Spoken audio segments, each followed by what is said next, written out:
Durante 3 meses, Paulo frequentou a sinagoga, onde falava ousadamente, dissertando e persuadindo com respeito ao reino de Deus. Visto que alguns deles se mostravam empedernidos e descrentes, falando mal do caminho diante da multidão, Paulo, apartando-se deles, separou os discípulos, passando a discorrer diariamente na escola de Tirano. Durou isto por espaço de 2 anos, dando ensejo a que todos os habitantes da Ásia ouvissem a palavra do Senhor, tanto judeus como gregos. E Deus, pelas mãos de Paulo, fazia milagres extraordinários, a ponto de levarem aos enfermos lenços e aventais do seu uso pessoal, diante dos quais as enfermidades fugiam das suas vítimas e os espíritos malignos se retiravam. E alguns judeus, exorcistas ambulantes, tentaram invocar o nome do Senhor Jesus sobre os possessos de espíritos malignos, dizendo: "Esconjuro-vos por Jesus, a quem Paulo prega." Os que faziam isto eram 7 filhos de um judeu chamado Seva, sumo sacerdote. Mas o espírito maligno lhes respondeu: "Conheço a Jesus e sei quem é Paulo. Mas vós, quem sois?" E o possesso do espírito maligno saltou sobre eles, subjugando a todos, e de tal modo prevaleceu contra eles, que desnudos e feridos fugiram daquela casa. Chegou este fato ao conhecimento de todos, assim judeus como gregos, habitantes de Éfeso. Veio temor sobre todos eles, e o nome do Senhor Jesus era engrandecido. Muitos dos que creram vieram confessando e denunciando publicamente as suas próprias obras. Também muitos dos que haviam praticado artes mágicas, reunindo seus livros, os queimaram diante de todos. Calculados os seus preços, achou-se que montavam a 50.000 denários. Assim, a palavra do Senhor crescia e prevalecia poderosamente. Amém. Amados irmãos, não apenas a idolatria, mas também a magia, o ocultismo, o espiritualismo, a superstição, essas coisas dominam as nações, os povos pagãos. Essas são características claras de nações pagãs, aquelas pessoas que se encontram espiritualmente em trevas, em consequência do pecado, em consequência da queda, têm um entendimento obscurecido, como diz o apóstolo Paulo lá em Romanos, capítulo 1. Essas pessoas se entregam à adoração de divindades, de ídolos, e passam a adorar a criatura ao invés do Criador. Essas pessoas, elas vivem debaixo do medo, elas vivem debaixo do terror, do temor servil, diante daquilo que elas não entendem, elas mesmas não entendem essas coisas. Ocultismo, magia, elas mesmas não entendem essas coisas. Mas elas são subjugadas, elas são oprimidas por essas coisas, essa ignorância espiritual, e elas mesmas são dominadas por magia e espiritualismo. Na cidade de Éfeso, onde o apóstolo Paulo se encontra agora, na sua 3ª viagem missionária, era uma cidade conhecida por essas coisas, não apenas pelo culto a Diana, mas era uma cidade dominada também pela magia, pelo ocultismo. E a história faz menção das conhecidas cartas de Éfeso, ou letras efésias, que nada mais eram, irmãos, que fórmulas mágicas descrevendo ritos, nomes, fórmulas, que ao serem pronunciadas com certa entonação de voz, era, segundo se cria, e eu vou ler aqui para os irmãos, abre aspas, eficazes em expelir doenças e maus espíritos, usadas supunha-se funcionarem quais amuletos ou fetiches para proteção contra os maus espíritos ou contra o perigo. Fecho aspas. Vejam, irmãos, que todo esse contexto que nós vemos na cidade de Éfeso naquela época, ela se assimila muito à nossa cidade, a São Paulo. Ela se assimila muito ao nosso país. O nosso país, irmãos, é um país idólatra. Gosta dessas coisas, de ocultismo, por causa de bruxas. Os irmãos sabem, por causa do escritor Paulo Coelho, por causa do Harry Potter, né, essas coisas estimulam a mente obscurecida das pessoas. E nós vivemos num país idólatra, tendente a essas coisas, esse ocultismo. Eu vou ler aqui uma notícia do Globo, no final do ano passado, que diz o seguinte: Rio de Janeiro é o estado do Brasil com mais bruxos. São 40 mil adeptos da religião Wicca. A tradição é baseada em rituais pagãos antigos e celebra os ciclos da vida.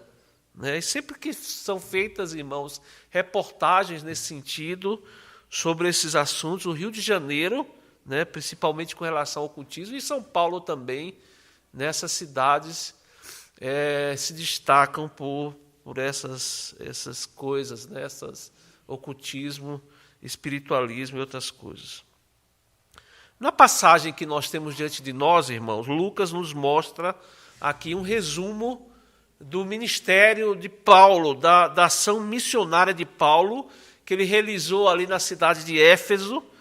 Ele descreve aqui o avanço do evangelho, o avanço do reino de Deus contra as trevas, contra essas coisas que nós citamos na introdução. Vejam que nos versículos de 8 a 10, nós vemos a promoção, o avanço do reino de Deus através da pregação pela instrumentalidade do apóstolo Paulo. A atividade missionária de Paulo, o Lucas registra aqui que teve 2 estágios. O primeiro estágio é semelhante a outras cidades, quando Paulo ele começa a pregar numa sinagoga, ele aproveitava o conhecimento daqueles judeus e, a partir, então, do Antigo Testamento, ele pregava Jesus, o Messias prometido.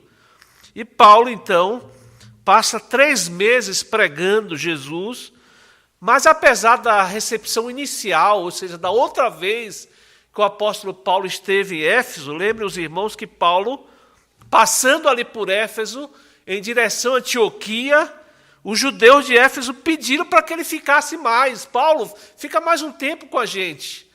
Está lá descrito no capítulo anterior, no capítulo 18, 19 e 20, mas agora, nesse momento que Paulo pregava ali na sinagoga, ou nas sinagogas, os judeus reagiram de forma negativa.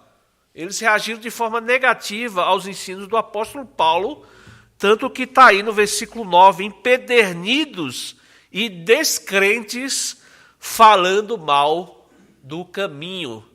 O caminho aí os irmãos podem observar que está com letra maiúscula. Era uma descrição aqui que Lucas usava, uma descrição técnica usada inicialmente para designar os discípulos de Cristo, aqueles que seguiam a Cristo Jesus.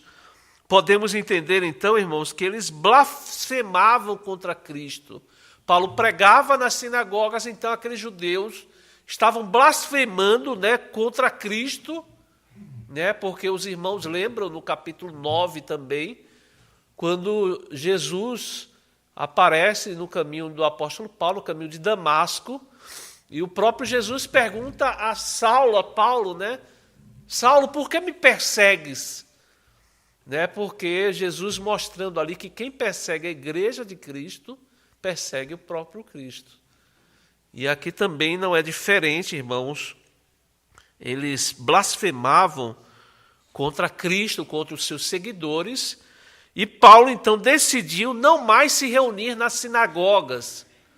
Ele deixa de se reunir na sinagoga, e a exemplo do que ele havia feito em Corinto, ele passa a se reunir numa casa, aquilo que Lucas se refere aqui como escola de Tirano. Aqui temos a primeira referência, irmãos, àquilo que se conhece como escola de Tirano.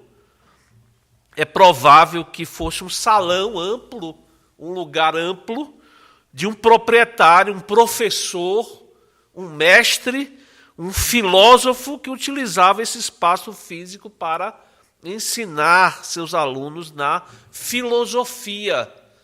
E o fato, irmãos, é que provavelmente o nome Tirano seria o nome desse proprietário, desse mestre, desse professor.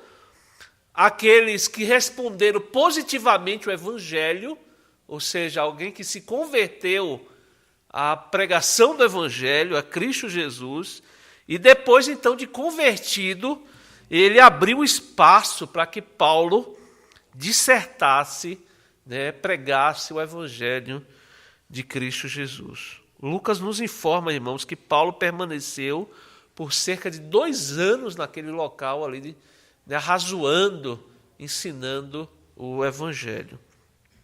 No versículo 10, nós somos informados que por causa desse trabalho do apóstolo Paulo, todos os habitantes da Ásia ouviram a palavra do Senhor, tanto judeus como gregos. Nós não podemos aqui, irmãos, deixar de observar esse ministério frutífero,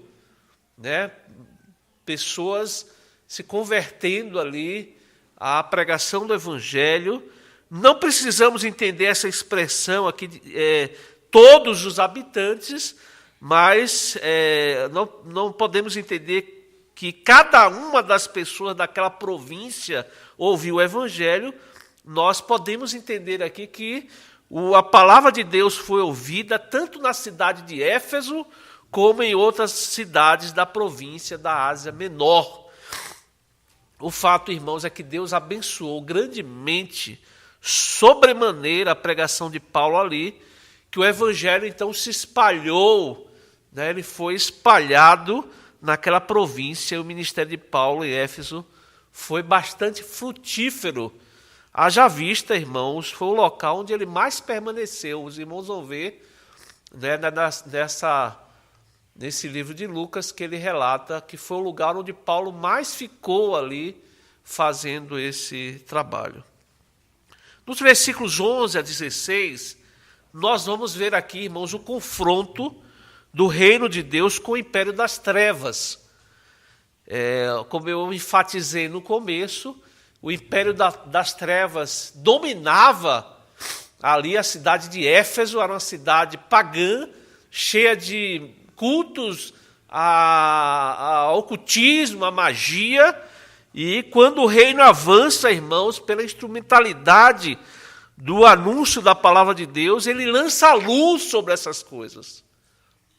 O evangelho, irmãos, quando é pregado, ele descobre, ele lança a luz vai esclarecendo, vai trazendo as informações, as verdades sobre tudo aquilo que é realizado naquele local.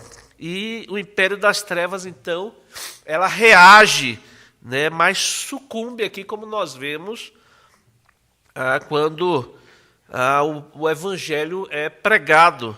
Veja que nos versículos 11 e 12, em virtude daquela situação pagã de Éfeso, Deus, de forma aqui poderosa, faz com que, através da vida de Paulo, acontecessem milagres extraordinários. Lucas aqui, irmãos, vejam que ele faz questão de ressaltar aquele momento de milagres extraordinários. O texto ressalta o caráter aqui. Eram milagres atípicos. Não era como nos momentos ali que nós temos observado nesse livro de Atos, mas eram milagres atípicos. Lucas aqui nos informa que Deus não somente fazia uso da pregação da palavra, o apóstolo Paulo pregando, mas até os utensílios das roupas que Paulo usava, né, as enfermidades fugiam, né, assim como os espíritos malignos. E esse é um texto que precisa ser bem estudado, irmãos, porque os liberais, por exemplo, tendem a ridicularizar esse texto. Os pentecostais, por outro lado, tendem a banalizar esses eventos como se fosse algo que acontece, pode acontecer diariamente, transformando-os em práticas cotidianas, né? No mínimo suspeitas diante do caráter aqui, que Lucas faz questão de ressaltar como um caráter extraordinário. Vejam aí, irmãos, no versículo 11, Deus, pelas mãos de Paulo, fazia milagres extraordinários. Em outros textos, irmãos, da Bíblia, nós vemos também os autores destacando determinados momentos, né? Vejam lá mesmo em Marcos, né? O evangelista falando sobre Jesus, no capítulo 6:56, diz que onde quer que ele, Jesus, entrasse nas aldeias, cidades ou campos, punha os enfermos nas praças, rogando-lhe que os deixasse tocar ao menos na orla da sua veste, e quantos a tocavam saíam curados. Nós sabemos, irmãos, que foi um período também, enquanto Jesus andou entre nós, esteve conosco, ele realizou milagres extraordinários. Para quê? Havia um objetivo ali, mostrar que ali estava o Filho de Deus, ali estava o próprio Deus encarnado. Era um momento extraordinário também. Lá em Atos capítulo 5, irmãos, Lucas também registra um momento extraordinário,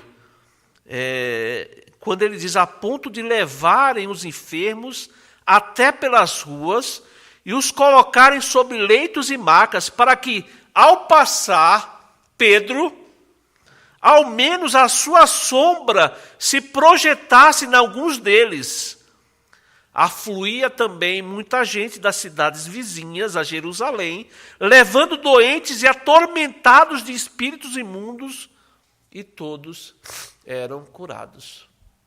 Ou seja, veja que Lucas sempre ressaltando momentos extraordinários, momentos diferentes, né, na história da humanidade, mas aqui ele faz questão de ressaltar, né, que estamos diante de fatos extraordinários, inclusive até para aquele período de reavivamento, né? Nós temos visto aqui, desde o começo desse livro de Atos, quando o próprio Jesus promete e cumpre a sua promessa, né, de enviar o Consolador, de que a igreja aguardasse em Jerusalém, porque desceria sobre eles o Espírito Santo.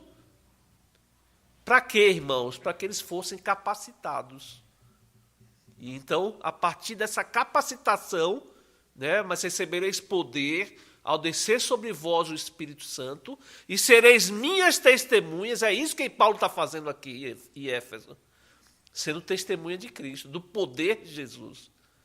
E nessa capacitação que foi dada à igreja, né, a igreja passa a viver um período, esse início da igreja, né, de forma poderosa, esse reavivamento, mas mesmo para esse período aqui que nós estamos falando, irmãos, Lucas ressalta que eram momentos extraordinários, né, momentos extraordinários. Um autor reformado, comentando sobre esse texto, ele diz o seguinte, irmãos: a AIDS e outras epidemias, quando ele faz esse comentário, é mais ou menos depois daquela grande epidemia da AIDS, que de forma muito clara deixou o nosso país e o mundo todo alarmado com essas epidemias, né, que a todo instante surgem novas epidemias, ele diz aqui, a AIDS e outras epidemias tornaram natural para nós vermos as doenças como agressoras contagiosas e a saúde como um oásis frágil em meio a uma terra árida de sofrimento. Em Jesus e em seus apóstolos, entretanto, a saúde frágil e as misérias do corpo humano foram forçadas a recuar.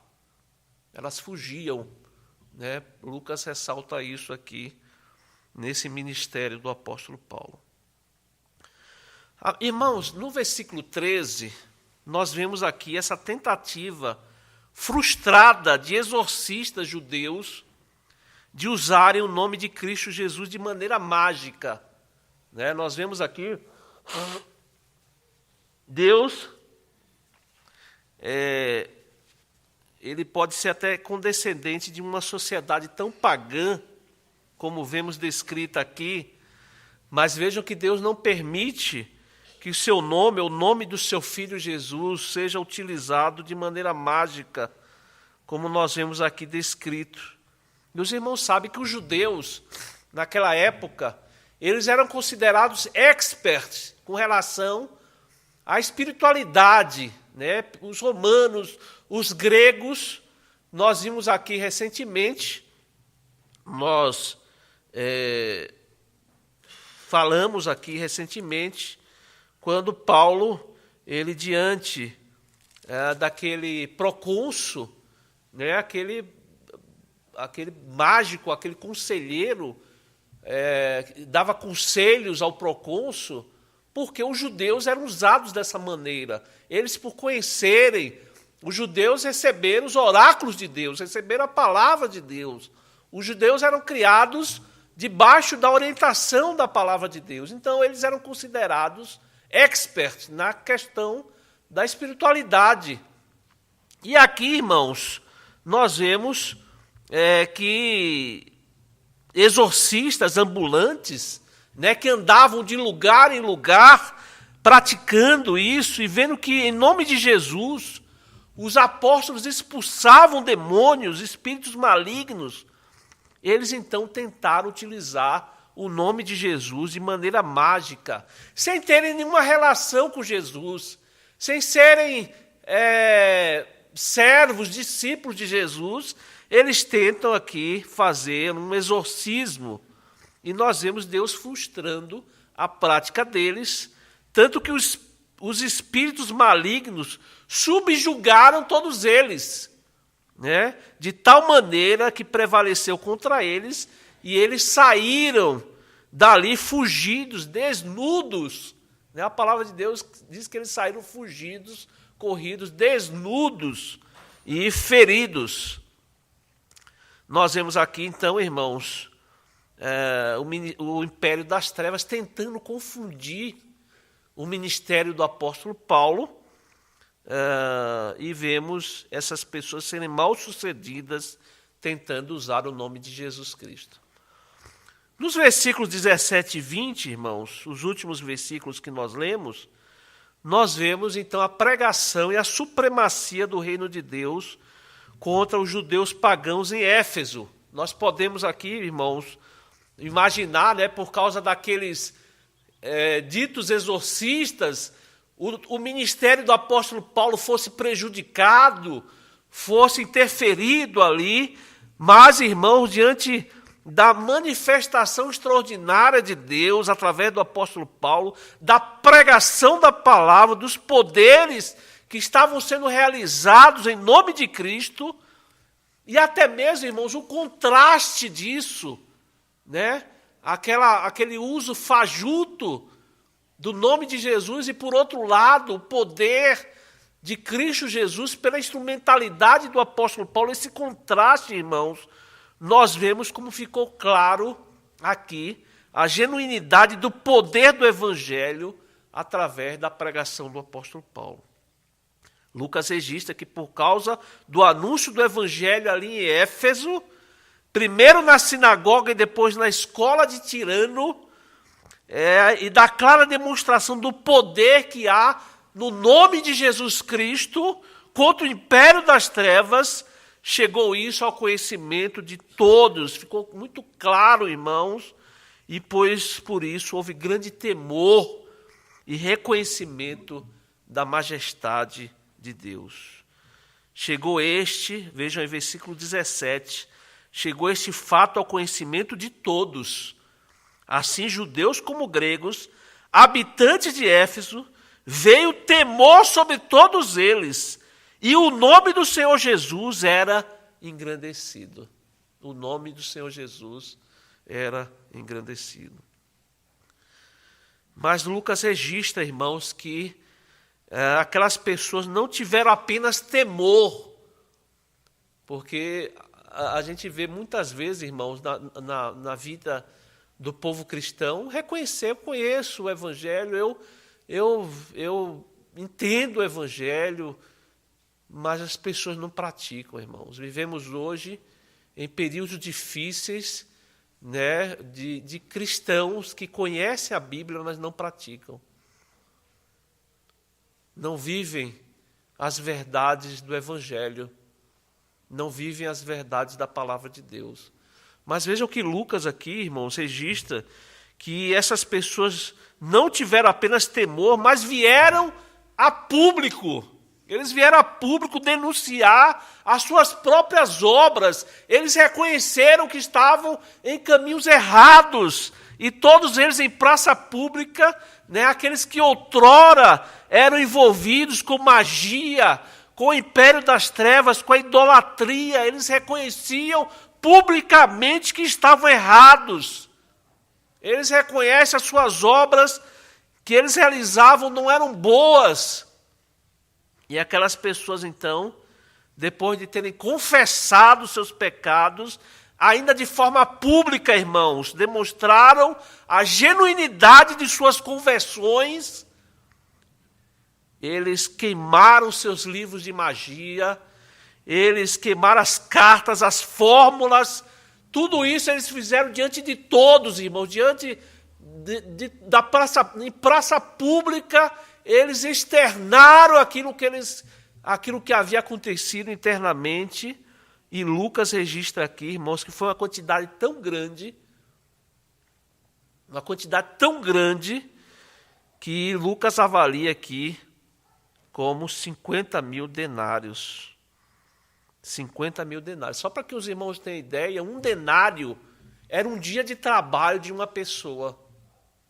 E aqui Lucas mostra a quantidade tão grande, né? 50 mil denários. Imagens, fórmulas, segredos mágicos, simpatias. Né? Eu quando falo isso, irmãos, eu lembro, vem à minha mente esses cristãos de hoje que acreditam em copo d'água na televisão, em coisas que colocam a sua própria fé. E vejam que tudo isso queimado, como se eles reconhecessem que tudo aquilo era lixo. Tudo aquilo que eles usavam era lixo. E eles expõem isso de forma pública. No versículo 20, então, o último versículo, irmão, Lucas encerra aqui essa perícope, esse momento aqui, mostrando que a palavra de Deus se espalhava, a palavra de Deus vencia, a palavra de Deus lançava luz sobre as trevas, expondo os principados e potestades, o reino de Deus prevalecia. Assim, a palavra do Senhor crescia e prevalecia poderosamente. Que texto maravilhoso, né, irmãos? Que mostra assim, Lucas de forma bem condensada aqui, de forma bem resumida, ele mostra esse ministério frutífero do apóstolo Paulo e o evangelho avançando sobre o império das trevas. Eu quero terminar rapidamente com algumas lições para a nossa vida, irmãos.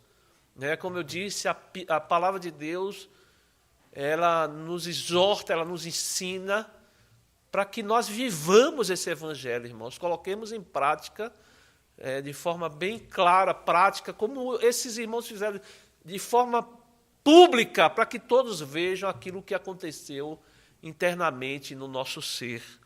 E aqui, primeiro, somos colocados diante dessa verdade que é a verdade da história humana, irmãos. Muitas pessoas vivem de forma romântica, achando que o mundo é isso mesmo, que as coisas que são retratadas falam exatamente da vida humana, que deve ser isso, comendo, dando-se em casamento, dando-se em atividades, mas a realidade, irmãos, da filosofia humana, da vida humana, da história humana, é esse conflito que existe entre o reino de Deus e o império das trevas.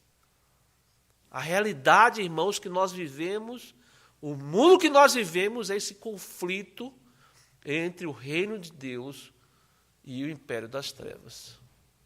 E diante disso, irmãos, nós precisamos nos posicionar. Não existe, como eu costumo dizer, não existe uma Suíça, um espaço como se fosse a Suíça, um espaço neutro, onde você pode, não existe um muro onde você pode subir e achar que pode ficar entre as duas coisas. Não existe isso no nosso mundo. Ou nós estamos de um lado ou estamos de outro. Ou nós estamos lutando contra essas trevas, potestades, demônios, nós, até por causa de determinadas igrejas, nós tendemos a menosprezar essa realidade, irmãos. Mas a realidade é que o inimigo está ao redor, montando armadilhas, tentando, irmãos, nos enfraquecer, nos derrubar a todo instante. E essa é a realidade que nós vivemos.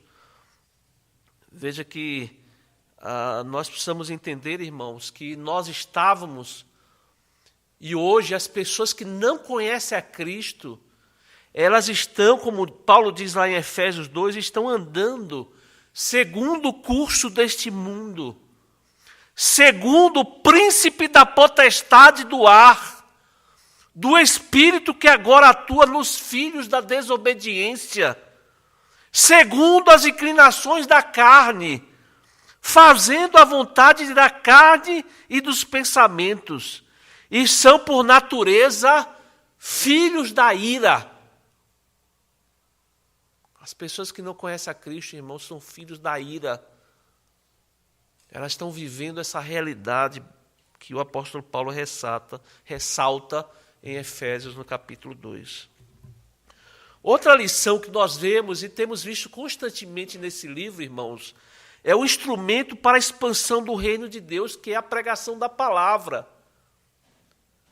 Nós, pastores, irmãos, temos essa responsabilidade, como estou fazendo agora, de pregar o evangelho de forma pública. Mas todos nós, irmãos, todos nós, como testemunhas de Cristo, nós temos a responsabilidade de anunciar o evangelho. Todos nós, os pastores pregam, todos nós anunciamos o evangelho. Era isso que as pessoas faziam e irmãos, esse é a nossa missão, anunciar o evangelho. Conhecereis a verdade e a verdade vos libertará. É anunciando a verdade, é pregando a verdade da palavra de Deus, que os impérios das trevas são atingidos. E a verdade lança luz sobre essas mentiras. E as pessoas são libertas. As pessoas são salvas pela pregação. Esse é o meio que Deus estabeleceu. O anúncio é feito, a pregação do evangelho é feita, e o Espírito Santo regenera os corações para que as pessoas sejam convertidas a Cristo Jesus. Aqui vejam que Lucas, ele ressalta os milagres extraordinários, mas o meio, irmãos, os irmãos têm visto nesse livro, o meio para o avanço do reino de Deus é a pregação do evangelho. Esse é o meio, dissertar, ensinar, arrazoar a palavra de Deus. Nós não questionamos milagres, irmãos. Nós não questionamos. Deus continua realizando milagres. Nós questionamos o dom. O dom para que pessoas curem, realizem milagres. Porque Deus é o mesmo. Deus é o mesmo, irmãos. Ali com Paulo, ali com Abraão, é o mesmo Deus. Deus com todo o poder e glória. E outra coisa, irmãos, que eu gostaria de ressaltar é o poder, a supremacia desse evangelho, da palavra de Deus pregada. E Paulo, em Romanos, no capítulo 1, ele diz: eu não me envergonho do evangelho, porque é o poder de Deus para a salvação de todo aquele que crê. Esse é o poder para libertar as pessoas, irmãos. Volto a ressaltar, irmãos, nosso país, nossa cidade, nosso país é um país idólatra, cheio de ocultismo, cheio de magia, fórmulas. E Deus, irmãos, não nos chamou para realizar milagres hoje, mas Ele nos chamou para anunciarmos o Evangelho, sermos testemunhas de Cristo, sermos testemunha desse Evangelho que salva. Paulo e Pedro pregavam Cristo crucificado, escândalo para os judeus e loucura para os gentios. E que Deus nos abençoe, irmãos, para que não sejamos servos medíocres, não sejamos filhos alcançados por essa graça tão maravilhosa, essa demonstração tão grande do amor de Deus pelas nossas vidas, irmãos, nos salvando, nos dando esse conhecimento maravilhoso do Evangelho, nos dando o conhecimento maravilhoso dessa palavra bendita. E nós não guardemos, irmãos, essa palavra em nós somente, mas que sejamos instrumentos desse Evangelho para que pessoas oprimidas, pessoas escravas, pessoas que estão sofrendo nesse mundo mal diante de potestades, demônios, espíritos malignos, elas sejam libertadas pelo poder de Cristo, pelo poder do Evangelho. Que Deus nos abençoe para isso, irmãos. Amém.